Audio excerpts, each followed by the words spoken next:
Inaayahan pong tumayo ang kapulungan sa pagbasa ng text na pagbabatayan ng sermon ngayong hapon. The scripture reading is found doon po sa whole chapter of Genesis 37. So here is the word of God.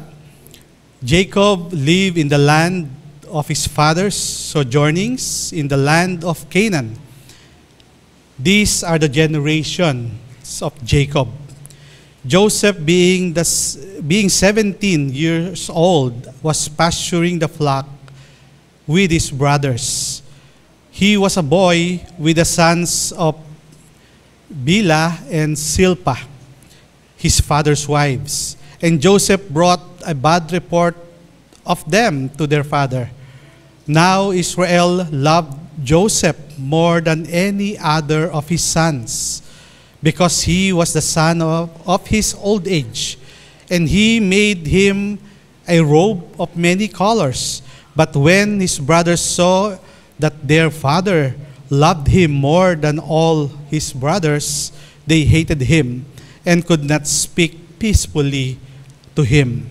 Now Joseph had a dream, and when he told it to his brothers, they hated him even more.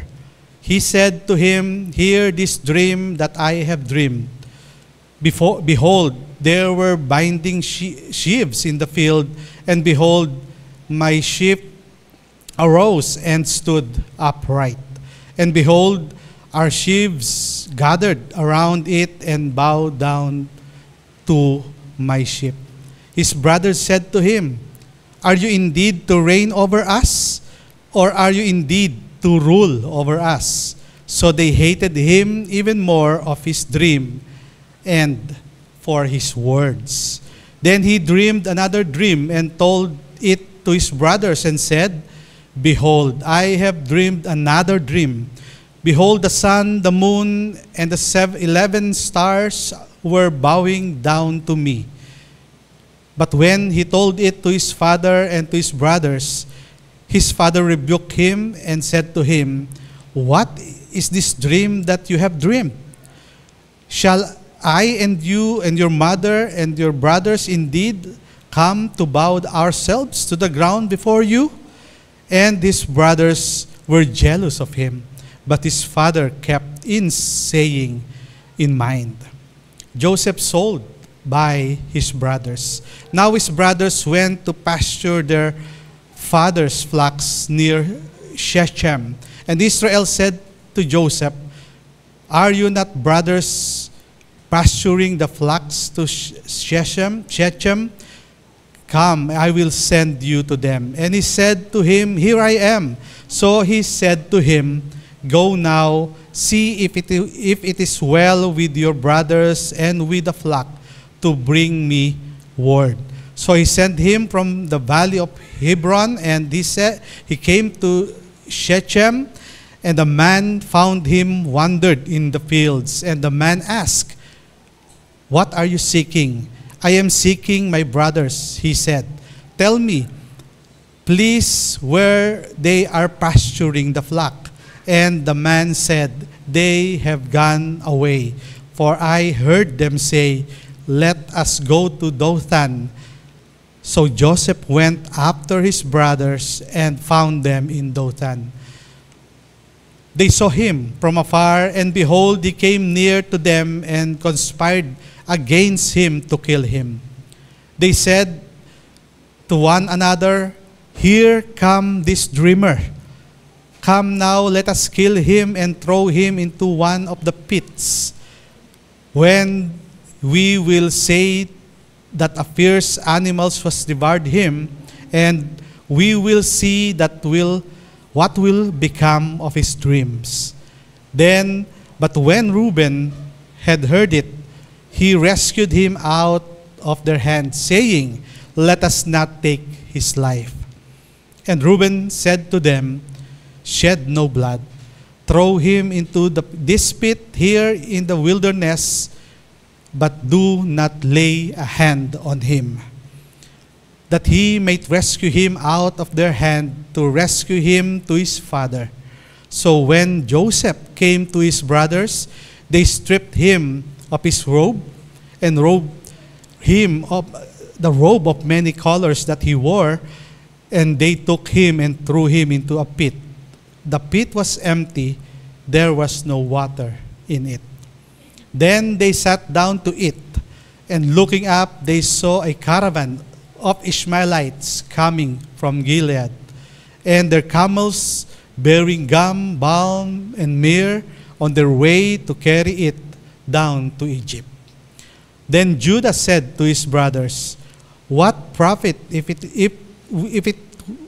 we kill our brother and conceal his blood? Come, let us sell him to the Ishmaelites, and let not our hand be upon him. For he is our brother, our own flesh." And his brothers listened to him. Verse 28, Then Midianite traders passed by and drew Joseph up and lifted him out of the pit and sold him to the Ishmaelites for 20 shekels of silver.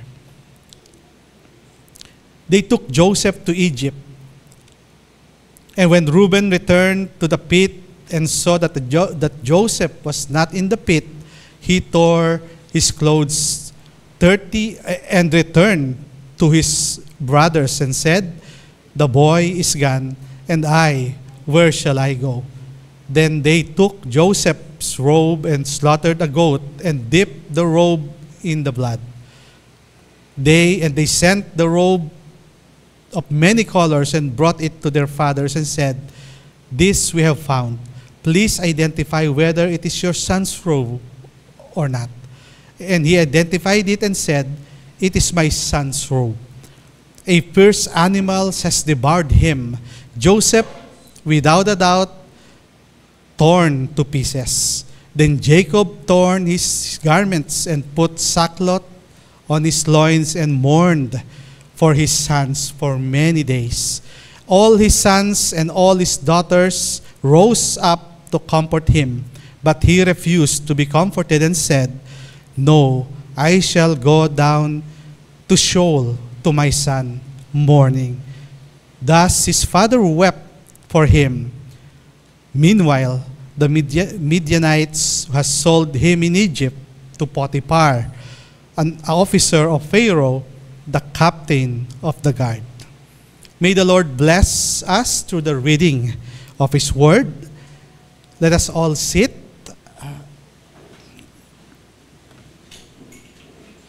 And let us sing, "I Love to Tell the Story."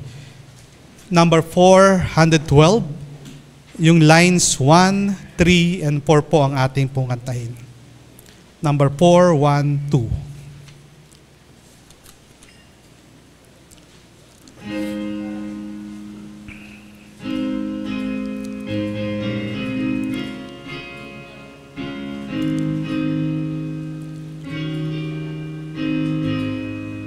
Sing. I love to tell the story of unseen things above, of Jesus and His glory, of Jesus and His love.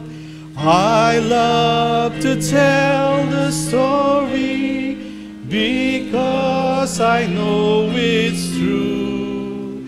It satisfies my longings as nothing else could do.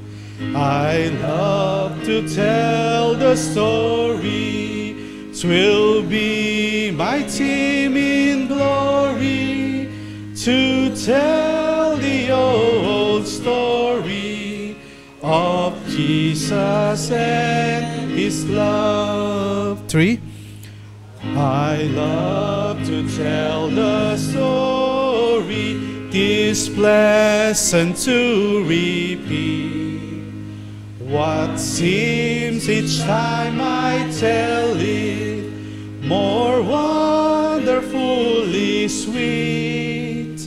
I love to tell the story, for some had never heard the message of salvation, God's own holy word.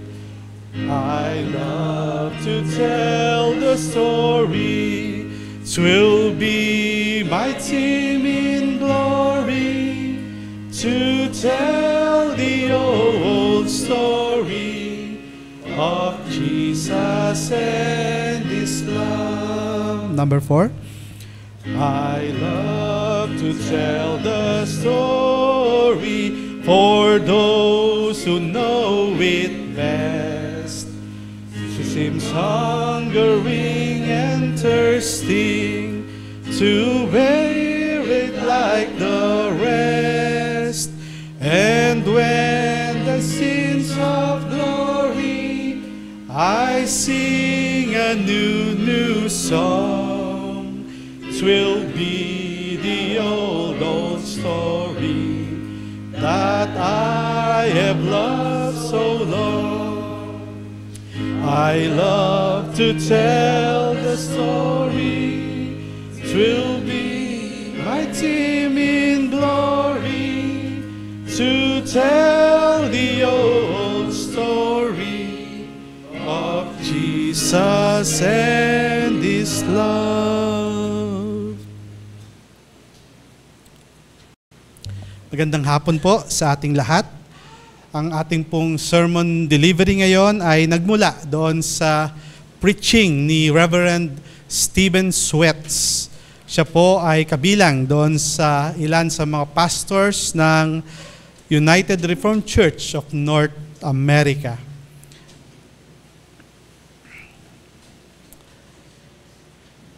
Mga kapatid, mayroong isang kilalang tao sa kasaysayan, hindi po ng Pilipinas, kundi ng bansang Amerika, ang nagpamalas ng hindi matatawarang paniniwala doon sa providence ng Panginoon.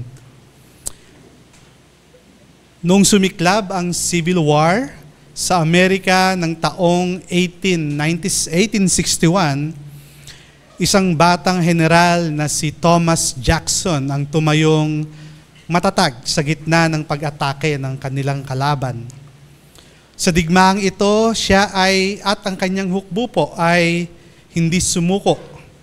Kasama ng kanilang pananatiling matatag ay ang pagbaback up ng hukbo ng Confederates. Yun pong hukbo ng mga sundalo nung panahon ng Civil War sa Amerika. At ang hukbong ito ay unti-unting nagdatingan na naging dahilan sa pagkapanalo sa labanan ng grupo ni General Thomas Jackson.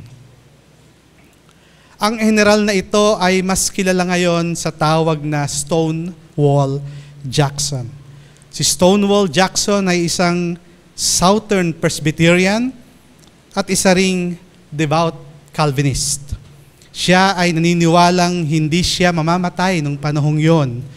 Malibang ito ay inordena ng ating Panginoon na mangyari. At kung ang sabi niya, kung oras na niya, walang kahit anumang tao o bagay ang makakahadlang dito.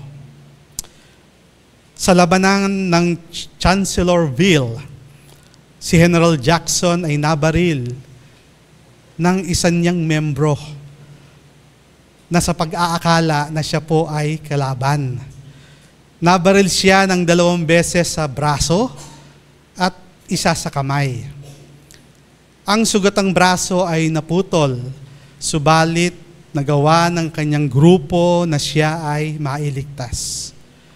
At sa kanyang pagkaratay, dinapuan siya ng sakit na pneumonia. Sa panahong iyon na malapit na siyang mamatay, muling namalas sa kanya ang kanyang maigting na determination sa kanyang paniniwala sa providence of God. Habang siya ay nakaratay, kanyang sinabi, akin na po itong tinagalog, ang aking kinikilala na ang mga sugat na ito ay pagpapala. He considered those wounds as a blessing. At noong sinabihan na siya ng kanyang asawa na hindi na siya magtatagal, sumagot siya ng may kahinahunan at sinabi, very good, it is all right. Ang tanong po, what makes a man die in such a way? At yun po ang ating pag-aaralan ngayong hapon. Atin pong i-meditate ang binasa natin kanina sa Heidelberg Catechism, Lord's Day 10, the providence of God. At nawa atin makita na ang Diyos ang nangangasiwa sa mundong ito at namamagitan sa pamamagitan ng kanyang providence o yung kanyang providensya. Wala po akong Tagalog na define doon sa direct meaning ng providence. Pero po ito'y ating unti-unting makikita at matututunan. Ang title po, The Providence of God, ay may 3 sermon points. Una, what is providence? Ano ang providence? And secondly, the truth which flows from providence. Ano ba ang mga katotohanan na tinataglay mula sa doctrine of providence? At ang ikatlo, the wonderful comfort of providence. Ano ang kaaliwang na idudulot or dulot ng providence sa atin? Before we hear the sermon this afternoon, let us first go to God in prayer. Heavenly Father, open the mouth of thy servant and fill it with thy wisdom and knowledge, that I may boldly proclaim thy word in all its purity. Prepare our hearts to receive it, to understand it, and to preserve it. Inscribe thy law as thou hast promised upon the tablets of our heart, and give us the desire and the strength to walk in thy ways and your precepts. To the praise of thy name and to the edification of the church, all this, gracious Father, we implore in the name of our Lord and Savior, Jesus Christ. Amen. What is providence? Ano po ba yung providence? Ang Heidelberg Catechism and even other teachers of this catechism, hinihikayat nila tayo na sauladuhin natin sa ating mga puso at kaisipan yung question 27 and 28 ng Lord's Day 10. It is extremely a personal and comforting catechism that we have, no, one of the extremely personal and comforting question and answer na matatagpuan natin sa ating catechism.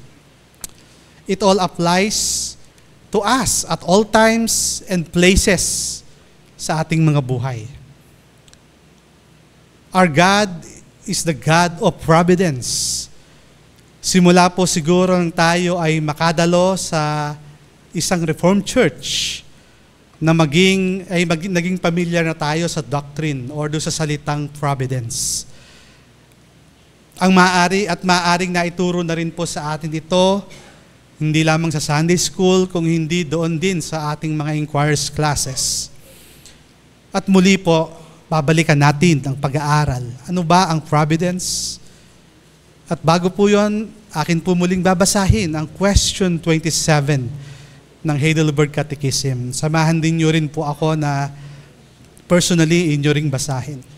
Ang sabi po, what do you understand by the providence of God? The answer is, God's providence is His almighty and ever-present power, whereby it is, as with His hand, He still upholds heaven and earth and all creatures, and so govern them that live and blade, rain and drought, fruitful and barren years, food and drink, health and sickness, riches and poverty, indeed all things come to us not by chance, but by His fatherly hand. Ang theological na kahulugan ng providence ay mayroon pong 3 bahagi. Ito po ay ang God preserving, governing, and directing. At ang sagot po sa ating katekism na ating binasa, kani-kanina lang, ay explanatory or madali nating maintindihan. Ilang mga bagay po ang makikita natin sa answer 27. Una, it is the almighty and ever-present power of God. This is the introduction or introductory formula to the three parts of providence. God is the all-powerful God. Kung pinag-uusapan po ang omnipotence ng Diyos, ibig sabihin po nito ay siya bilang creator, taglay niya ang kapangyarihan upang pangunahan ang lahat ng bagay. Walang katulad ang Diyos. Gaya ng sinabi sa Book of Micah, chapter 7, verse 18, "Who is a God like you?" Wala pong katulad or makakatulad ang ating Panginoon. And also, ang Psalms 139 na atin pong binasa rin kanina ay nagpapakilala ng kapangyarihan ng Diyos sa malalaki at maliliit na mga bagay. He is the potter and we and every other things is the clay. It is shaped and molded by the potter, who is the Almighty Jehovah. Since God is all power and present everywhere, He is able to uphold all things. Kaya po, He uphold all things as with His hand. Yun po ang sabi ng atin pong katekism. Walang bagay na makakawala sa kanyang pangangasiwa. Maging ang daigdig na ito ay hindi kailanman iikot mula sa kanyang sarili. Nasa kamay at pagtataguyod ng makapangyarihang Diyos ang lahat ng bagay. Siya ay lubhang mataas kaysa sa atin upang kanyang pangasiwaan ang lahat ng bagay. At maging ang ating mga buhay at kinabukasan ay pawang nasa kanyang pagtataguyod. God also rules all things and He also directs all things. He is the King over creation. Ating palagi ang inaawit at kayo ay pamilyar sa awiting ito. This is my Father's world. Oh, let me ne'er forget that though the wrong seems so strong, God is the ruler yet. This is my Father's world. Why should my heart be sad? The Lord is King. Let the heavens sing. God reign. Let the earth be glad. This is the providence of God, mga kapatid. He rules and directs all things. At habang tinitignan natin ang mga events and circumstances na binabanggit doon sa answer 27 ng Heidelberg Catechism, Lord's Day 10, mapapansin po natin na kadalasan andoon ang konteksto ng dalawang extremities. Ipinakikita sa atin ng dalawang pangyayari o kaganapan. Good and bad, rain and drought, fruitful and barren years, food and drink, health and sickness, prosperity and poverty. And even yung time of peace and a time of war. Ngayon, meron tayong beautiful sunrise na nakita kanina at mamaya siguro ay magiging maganda rin ang sunset. Subalit who knows, tomorrow maaaring magkaroon ng earthquake na ma-follow ay kasunod nito ay yung matinding tremors and tsunami. Hindi po natin alam. Mga kapatid, ang lahat ng ito ay alam natin na nararanasan natin at patuloy na nangyayari sa ating mga buhay. But the encouragement sa atin ay sa kabila nito, ang Diyos ay patuloy na nagtataguyod at namamahala sa lahat ng bagay at mga pangyayari. Marahil yun po ang na itanim ng ating Panginoon sa puso ni Stonewall Jackson. Hindi kailangang mabalisa o mag-worry. Let me read po excerpts noong Matthew chapter 6 before we go to the second sermon points. Napakaganda po ng sinasabi ng Matthew 6. Ang sabi po dito sa ESV version, "Therefore I tell you, do not be anxious about your life, what you will eat or what you will drink, nor about your body, what you will put on. It is not life more than food, and the body more than clothing? Look at the birds of the air. They neither sow nor reap nor gather into barns, and yet your heavenly Father feeds them. Are you not of more value than them? And which of you, by being anxious, can add a single hour to his span of life? And why are you anxious about clothing? Consider the lilies of the field, how they grow. They neither toil nor spin. Yet I tell you, even Solomon in all his glory was not arrayed like one of these. But if God so clothed the grass of the field, which today is alive and tomorrow is thrown into the oven, will he not much more clothe you? Or, O you of little faith? Therefore, do not be anxious, saying, what shall we eat? Or what shall we drink? Or what shall we wear? For the Gentiles seeks after all these things, and your heavenly Father knows that you need them all. But seek first the kingdom of God and his righteousness, and all these things will be added to you. Therefore, do not be anxious about tomorrow, for tomorrow will be anxious of itself. Sufficient for the day as its own trouble." Lord's Day 9 na ating sermon na narinig last week teaches us that God is the Creator. And now in Lord's Day 10, the Catechism teaches us that God is the God of providence. Providence does not only mean that God will provide. The word actually means for God to see ahead. Yun po ang meaning, ang appropriate meaning ng word na providence. For God to see ahead. Providence is the almighty power of God whereby He upholds all things, rules all things, and directs all that happen in the universe. All are under the providence of God. Sa ikalawang sermon points, atin pong titignan ang katotohanan na taglay mula sa doctrine of the providence of God. Truths which flows from providence. At makukumpara din po natin ito sa nakikita at natututunan natin at naririnig nating worldview sa ating mga buhay. The first truth which flows from the fact that God is the God of providence is that there is no such thing as chance or luck.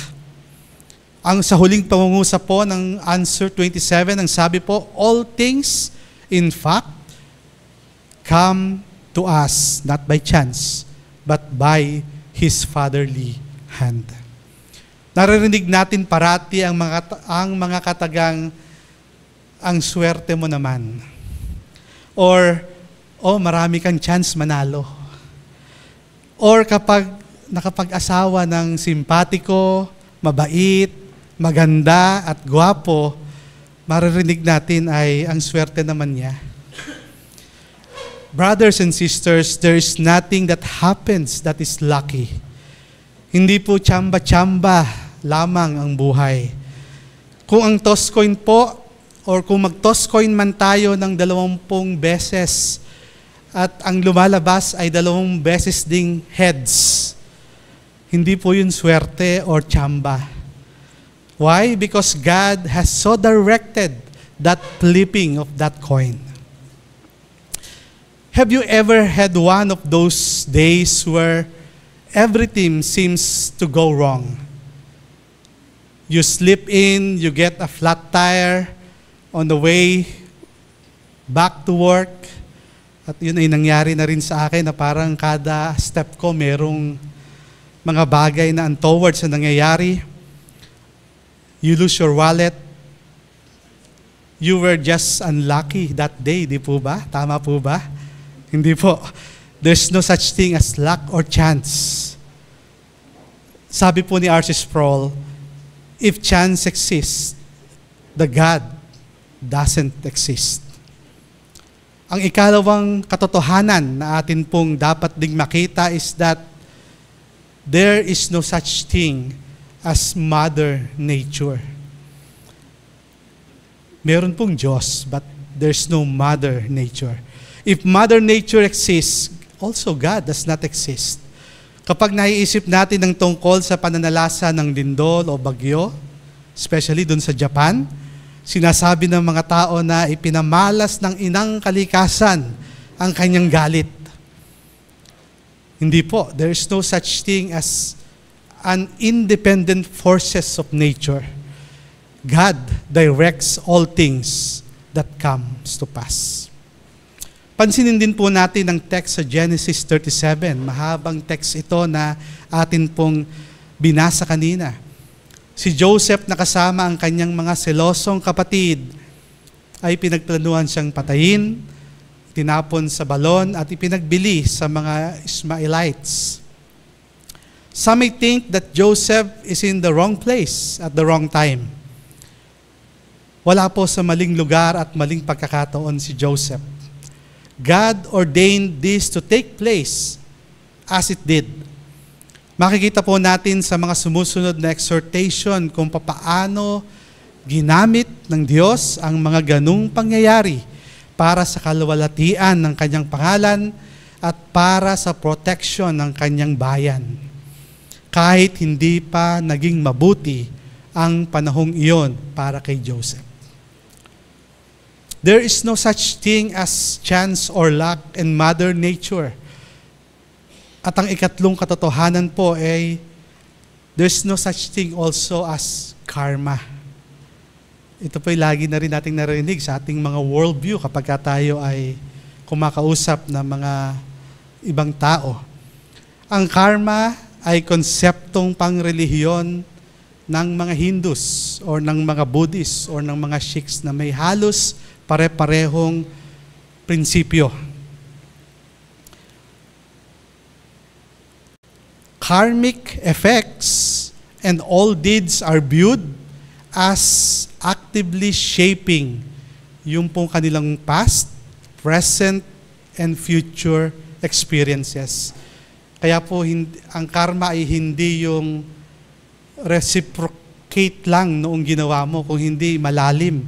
Because this actually shaped and actively shaping sa mga naniniwala doon mula nung sila pa ay bago isilang or yung kanilang mga past, kanilang pangkasalukuyan at kanilang haharaping mga experiences. You may have seen yung mga bumper stickers sa mga kotse. Ang sabi po ng slogan, "My karma ran over your dogma." Sa Pilipinas po, parang hindi masyadong mabili ito. Ang mas mabili ay yung slogan na karma is real. Yan po ang alam kong nakikita ko ng mga stickers. But anyway, this is the mockery of those who believe in the divine providence. Ang kahulugan ng salitang dogma ay ang opisyal na katuruan ng iglesia.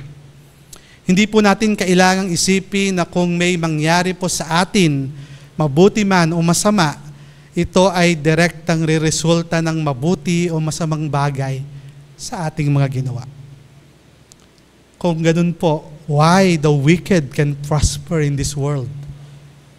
And also why the righteous can be persecuted, even put to death, or live in poverty, ang magaganda naman ang kanilang ginawa. Yun pa lamang po rejects the principle of karma. These things happen on the account not only but by the providence of God. Pwede naman pong mangyari na ang mga desisyon or actions na ating ginawa ay magkaroon ng adverse o hindi magandang resulta sa ating mga buhay. Subalit, maging ang mga ito po ay napapasailalim ng providence ng ating Diyos. Gaya ng nabanggit po natin kanina o nabanggit ko kanina, ano po ang nangyari sa mga kapatid ni Joseph kaya sila napadpad sa Egypt? Ang kanilang nagawang kasalanan ay maaring nagresulta ng hindi magandang bagay sa kanilang buhay, subalit hindi po masasabi na karma ang mga iyon sa kanila. Bagkus dapat nating maging maingat po tayo na hindi natin itumbas o i-equate ang kasalanan at ang mga nangyayaring hindi maganda sa atin. We must be careful, sabi nga, not to equate flowing providences with the sin that we committed. Ang bahala po ang ating Panginoon doon sa ating mga kasalanan. At pang-apat po na katotohanan na taglay mula sa providence of God is somewhat straightforward. Ano po yun? There is no need for us to fear the future. Lagi po nating idalangin na ipagkatiwala sa Diyos ang ating mga buhay, ang ating kinabukasan, ang ating pamilya, ang ating bansa, maging ating church. We need not to worry. We do not have to be apathetic. O, kanina po, mayroon na tayong introduction ng anong meaning ng apathetic or yung pagwawalang bahala.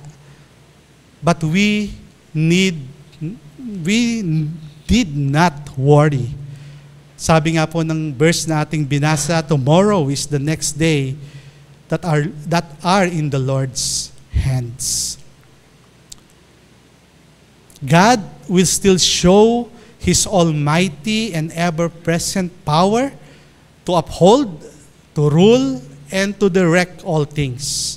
Nothing will occur outside of His hand and leading. Believing in the providence of God does not make us fatalist.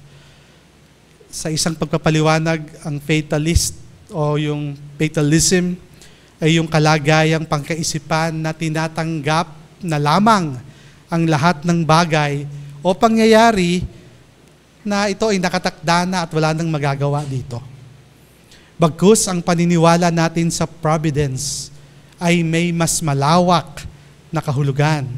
Ito ay nagbibigay sa atin ng totoong pagkakatiwala sa Diyos na lahat ng maaaring mangyari sa atin ay nasa pag-iingat ng Kanyang mga kamay. Mula po sa simpleng pagbagsak ng tuyong dahon doon sa puno hanggang sa pagyanig ng lupa dahil sa lindol, ang pag-ahari ng Diyos ay nasa ibabaw ng mga ito. At yun po ang ating comfort or yung ating kaaliwan, knowing that we have our God na pwede nating pagkakatiwalaan sa ating mga buhay.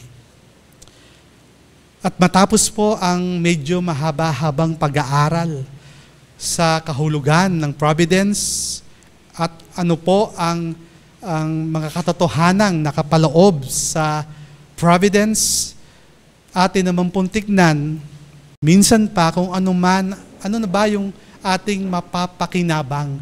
What is the benefit na maidudulot ng pagkaalam natin sa providence of God? At yun po yung panghuling point na atin pong pag-aaralan at pakikinggan. The wonderful comfort of providence. Pumunta naman po tayo sa question and answer 28 ng ating pong katekism. At ito po is one of the most pastoral and comforting catechism na mayroon tayo. It is loved by the people of God because we can see ourselves so clearly in this catechism.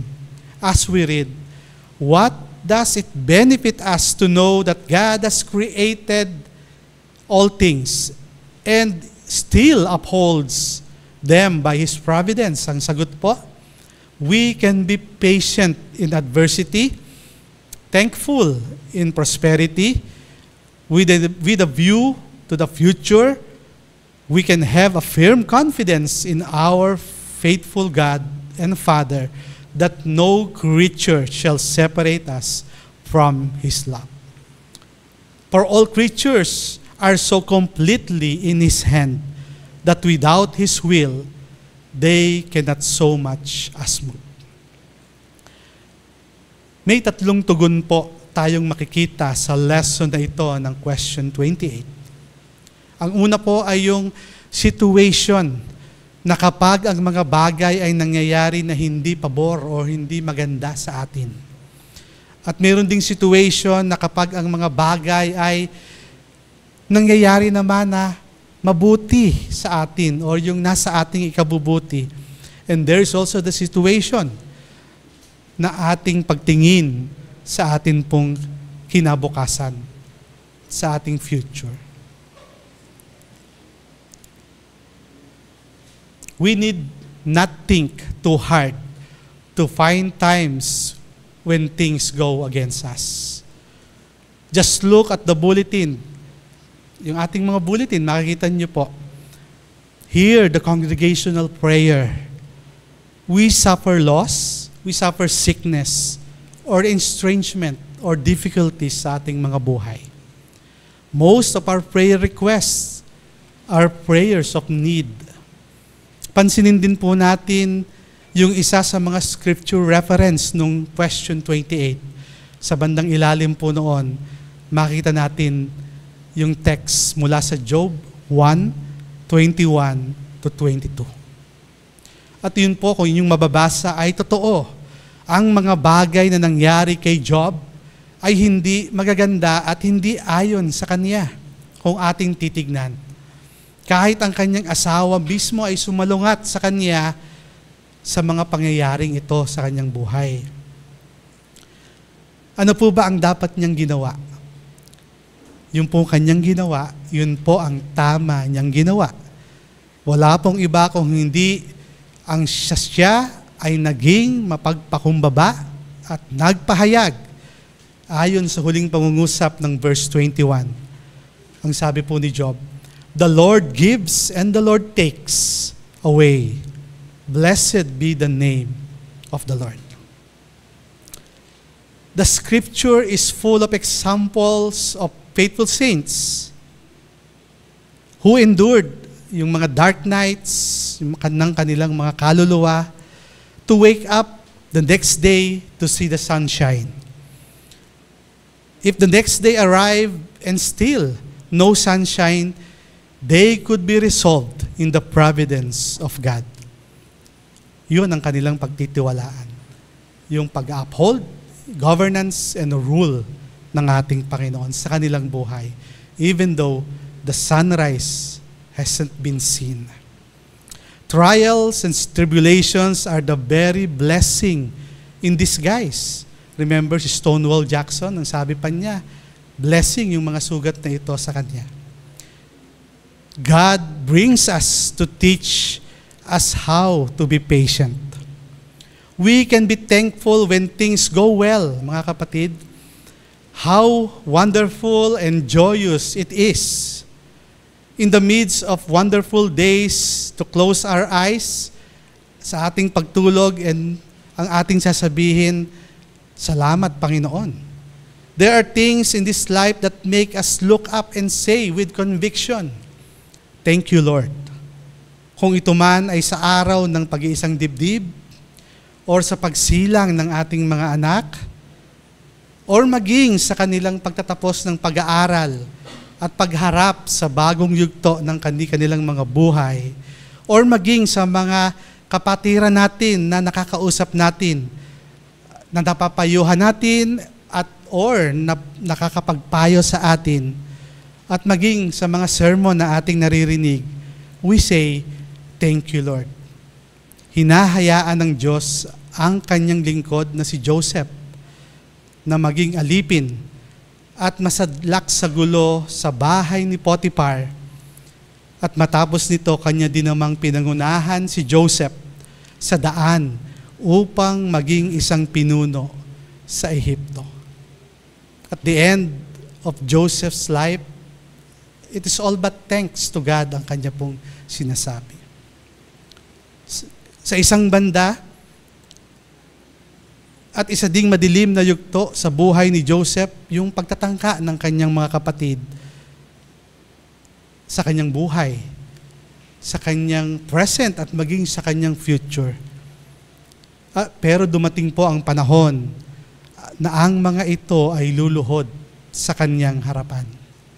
Tunay po na ang daan ng Diyos at ang kanyang kalooban ay kahanga-hanga.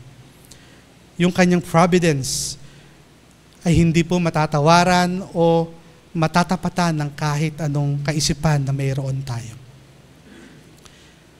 At para naman po dun sa future, sa hinaharap, we can have good confidence in our faithful God and Father that nothing will separate us from His love. Our lives are completely contained within the providence of God. As what Stonewall Jackson said, very good, it is all right, ang sabi niya. Bakit nasasabi ito ng isang tao sa kanyang huling hininga? Because nothing could separate him from the love of God. Yun po ay nakaakibat na doon sa buhay at kaluluwa ng isang totoong mananampalataya sa Diyos. Nothing can separate him from the love of God. Our lives are not our own, but belong to Jesus Christ. At yun din po ang ine-echo sa atin ng Lord's Day, question number 1. Pinagkaisa tayo kay Kristo sa pananampalataya. At ang mapapait na pangyayari sa ating buhay, kung tayo ay may ganap na pagkakatiwala sa Diyos, hindi ito makakapagpabagsak sa atin. Hindi dahil na may taglay tayong kalakasan, kung hindi ito ay dahil sa kalakasan ni Kristo. Brothers and sisters, pardon me for mentioning a bit of my own takeaway dito po sa ating sermon na ito. Konti lamang po ay mag-a-adlib lamang po ako. Akin lamang po inaalala ang aking asawa nung siya ay naratay sa sakit. Ilang mga mahal sa buhay noon ang nagsasabi sa kanya na, alam niyo yung kataga na, laban lang. But she literally responded the contrary. At ito po ay kasama rin dito sa ating sermon. Ang sabi po niya, give up. Give up our self-trust and trust in God. Yun po. Mga kapatid, when we do so, when we trust in God, we are as a steady ship traveling through unknown and rough waters. The comfort is our Lord Jesus Christ is our captain. The future trials, the times of difficulties, the unknown future is going to be okay. Paano natin nalaman? It is because of the providence of God.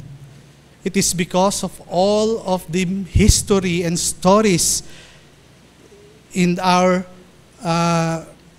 Bible na ating makikita, in the scriptures na ating makikita of how God and His providence works. Sabi nga po, all creatures are so completely in His hand that without His will, they can neither move nor be moved. Congregation of CCRC Imus, that is the providence of God. Ano po ang benefits nito sa atin? The benefit is that we can be patient when things go against us. Thankful when things go well. And for the future, we can have a good confidence in our faithful God and Father that nothing will separate us from His love. May it be our prayer that we can live all the days of our life with a firm conviction in the providence of God. Tayo po ay samantaling manalangin. Father, we thank you for the message and of the word that we have heard this afternoon. Paluloy mo kaming turuan na maging payapa at matiisin kapag kami ay dumaranas ng mga sakit at kahirapan. At kami ay patuloy na magpasalamat sa lahat ng inyong ginawa sa amin. Dahil ang lahat ng mga bagay, whether it be good or bad, ito po ay nasa ilalim ng inyong kapangyarihan, ng inyong pagpapasya at ng inyong kapamahalaan. Upang ang lahat ng ito ay magkalakip-lakip para sa ikabubuti naming nagsisisampalataya at upang ikaw ay maluwalhati. Sa ngalan ng iyong bugtong na anak na aming Panginoong Yesus. Amen.